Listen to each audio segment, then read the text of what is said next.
All right, everybody. We are now going to do part 2 of our Phoenicians and Hebrews notes and finish up the Phoenicians. So today we're going to talk about their cities and their religion. So the Phoenicians are not like Egypt, where it's a united land. They're more like Mesopotamia, where every city-state is independent and has their own king, and there's mountains that separate these cities. So let me go to, first, I left this up here because I wanted to show you.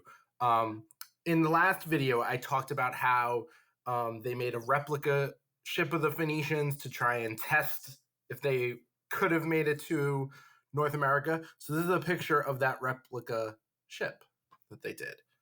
All right, let me get to this map. Here we go.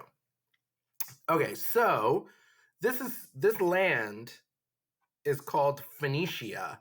However, that's just the name of the region, just like the name of the region of Mesopotamia is Mesopotamia. But all these cities are completely independent. They are not united. Phoenician just describes the land. So the largest Phoenician trading city was Tyre. Byblos is a huge producer of paper. The Bible was actually printed there, and the word Bible comes from Byblos because it's connected to book from Byblos. Other important Phoenician cities include Beirut, which is actually the capital of Lebanon today, and Sidon. So if we look at our map, there's Byblos, there's Beirut, there's Sidon, and then there's Tyre, the largest trading city on the mainland of the Phoenician territory. Okay, so even though they're not united, the Phoenician people speak the same language and practice the same religion. So it's the other people that call them Phoenicians because there were so many different merchants from so many different cities. Individual merchants wouldn't say like, oh, I'm a Phoenician. They'd be like, oh, I'm from Beirut or I'm from Tyre. But the land that they were trading in would just refer to them as Phoenicians. And you're going to learn, I'll tell you this now and explain later, the word Phoenician in Greek actually translates to mean purple merchants, the people that sell the purple stuff. And you'll learn more about that a little later. So, cities in the Phoenician lands are led by priest kings, just like Mesopotamia. But if you were a rich merchant, you can definitely influence the king of your city-state with free products to get certain things you wanted. Now, your Phoenician city-states had stone walls around them for protection.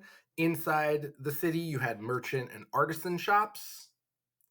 And because there were so many cedar trees, like we talked about last time, Phoenicians are also carpenters and cabinet makers. So they're really good. They have good woodworking skills. They're also really good at making things from metal, which they learn from the Egyptians and Mesopotamians. Phoenician cities were pretty crowded. The streets are narrow. The buildings are close together. Homes were made out of mud brick or stone with large doors, lots of windows, tilted roofs. And if you were a wealthy Phoenician, you even had a rooftop garden. Pretty cool. Outside of the city was the port for the ships. The port was the center of activity. Ships would dock and load and unload goods from all over the world. So because they had so many products going in and out, the Phoenicians had to keep really accurate records. So in terms of some things they got from other places in the world, so from Egypt, they got papyrus, they got gold, they got linen. From Mesopotamia, they got pottery. They got copper and animal fur from a place called Cyprus. Let me show you where that is on our map. Here it comes. Oh, I need to zoom in. You're not going to be able to see. Oh, you can see Cyprus is this little island right here, right below Turkey. But let's zoom in. so you can see it better. We'll zoom in some more. So there's Cyprus. So they were definitely a trading partner with the Phoenicians. These goods were stored in huge warehouses before they were shipped all over the world. And interesting little language arts wordplay note for you. So ware means like things or stuff. So a warehouse is like a house for your stuff. So that's where that comes from. All right, moving on. Phoenician cities are also huge dyeing centers of clothes. And I don't mean like death. I mean like turning clothes different colors.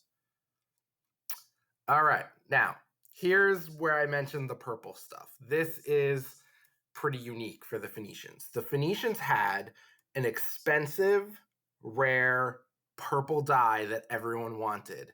And only the Phoenicians were able to provide the color purple for it because the snail used to make the dye, the snail was called murex, only lived off the coast of Syria and Lebanon. So this type of snail only lived in the Phoenician lands. And here's the gross thing.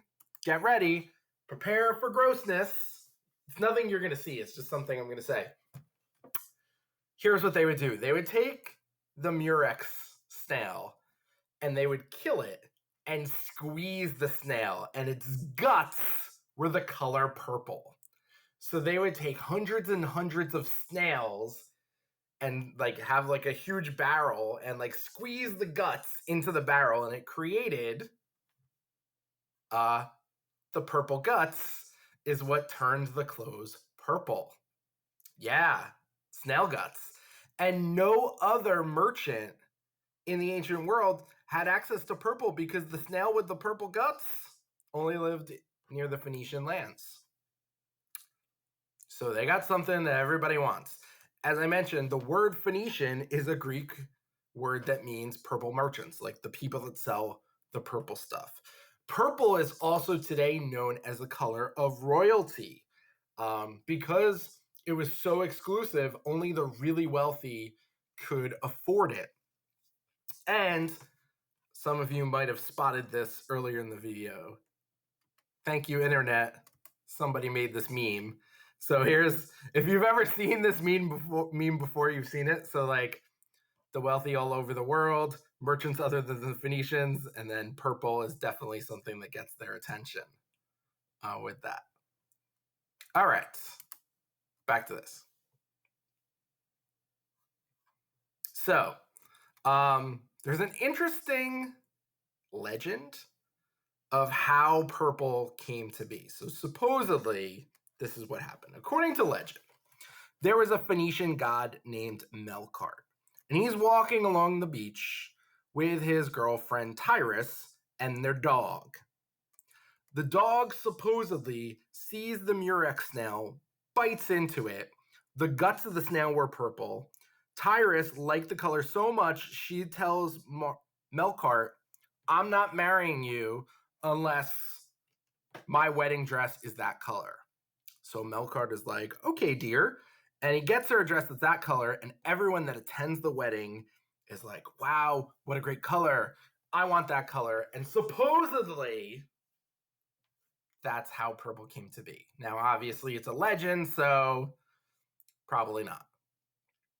All right, speaking of gods, the Phoenicians believe that gods and goddesses are connected to nature. So the Phoenicians are just like the Egyptians and just like the Mesopotamians.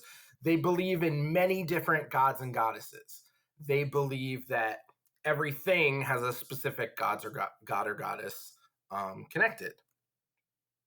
So for this reason, that they believe the gods and goddesses were tied to nature, they would worship on hilltops and under trees. As time goes on, though, they go to Egypt and Mesopotamia, and they see the ziggurats of Mesopotamia and the temples of Egypt. So they then built temples. And inside of these temples, they had something called the Holy of Holies, which, take a guess. You could probably guess that's going to involve some holy stuff if it's a Holy of Holies. So Holy of Holies is a sacred chamber where they would make offerings to the gods. All right, now the Phoenicians become so successful, they set up trading posts along the coast of North Africa. So here's our map. Here's North Africa. So the Phoenicians, because they're traveling all over the place, they decide we need to set up places in North Africa that could be like pit stops and rest areas and things like that. So the biggest of which is going to be this place, Carthage. So other Phoenicians had made the settlement permanent, and these become colonies, these permanent settlements. And I know you know the word colonies from your studies of American history, obviously. So they're basically new cities that are under the control of Phoenician kings. So cities develop in these colonies, and the most famous, as I said, is Carthage, which came around in 814 BCE, and Carthage is located in modern-day Tunisia. So here is the country of Tunisia, and if I zoom in here, let's see if I can zoom in here. There I can see the ancient ruins of Carthage right outside the modern-day city of Tunis, which is the capital city of Tunisia. So there you go. All right. So there's the Phoenician homeland. Here is their colony, Carthage. Okay. Now, there's another wacky story or legend connected to this. So there's a legend supposedly of how this story, of how the city, this city Carthage came to be, and it's pretty messed up. So according to legend, there was this princess named Dido. And Dido was from the city-state of Tyre, so she was down over here. And supposedly what happened is her brother was crazy and killed her husband. So, and he basically said to Dido, you need to leave or else I'm going to kill you next. And Dido is like, we're out. And off she goes, and supposedly ends up in what is today Tunisia and starts the colony of Carthage.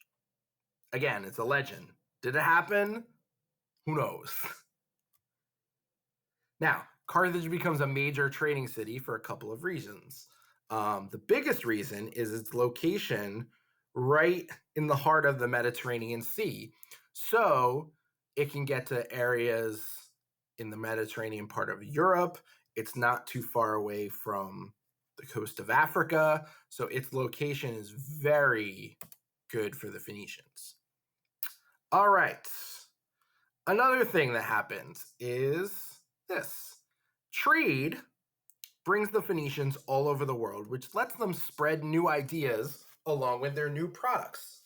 And one of these new ideas that the Phoenicians spread is the idea of having an alphabet, the idea of having letters that can be combined to make sounds and not a system of picture writing.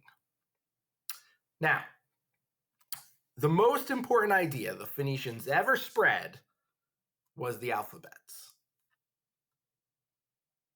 The Phoenicians did not invent the alphabet. It was invented by the Canaanites, but they passed it on to other cultures. So that's an important thing to know. They didn't create this idea, but they used it. Like the Canaanites create it, they start learning it from the Canaanites. And then as they're traveling all over the world, they're teaching other people this system.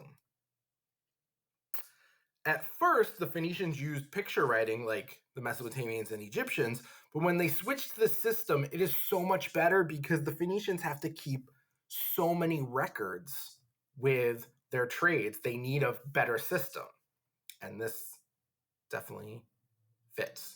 As I said, it's because they have so many trade records to keep track of. Picture writing is not going to work. So, as I mentioned, Other Canaanites invented an easier system south of the Phoenician cities. So the Phoenicians take that concept and use it, and then it's spread all over the world, and they create their own version about it, but it's the Phoenicians that told them about it. So they're not the inventor, they're the person that like got the news to you. Almost like this, like if you're a salesman, right? You don't invent the product, but you sell it and get it to other people. That's kind of like the Phoenicians. Canaanite alphabet consisted of 22 symbols, and they could be combined into words. It's easy to use, and the Greeks and later the Romans make changes to it over time. I'm going to show you. I know some of you are probably laughing at that meme again. I'm going to show you. Oh, let me show you this. So this is, speaking of murex, I didn't mention this. So this is what they think the shell of the murex snail looked like. Unfortunately, the Phoenicians used so much murex in making the stuff purple. It's extinct now. It doesn't exist. It's gone from the world. The Phoenicians killed them all, unfortunately. Now, if you're like, well, how do we get purple today? Chemicals. That's what dyes our clothes now. All right. So I'm going to show you this little chart here. So here we have some modern letters, right, to the left. This is what those letters looked like in ancient Phoenician. So the Canaanites develop it. The Phoenicians have their own system. The Hebrews make some changes here. Then later on, the Greeks make some changes from Hebrew. Then later on, the Romans, they spoke Latin, and they make some changes here. And even if we look at Greek names for these letters, it's alpha, beta, gamma, delta, epsilon, digamma, zeta, eta, theta, iota, or actually like the name alphabet in Greek, like so in English, you would say like, oh, I'm learning my ABCs. In ancient Greece, you'd be saying, I'm learning my alpha betas. In Hebrew, the first two letters are aleph and bet. So when you're saying you're learning your aleph bet, you can see where we get the word alphabet from. All right, so that does it with our notes, part 2.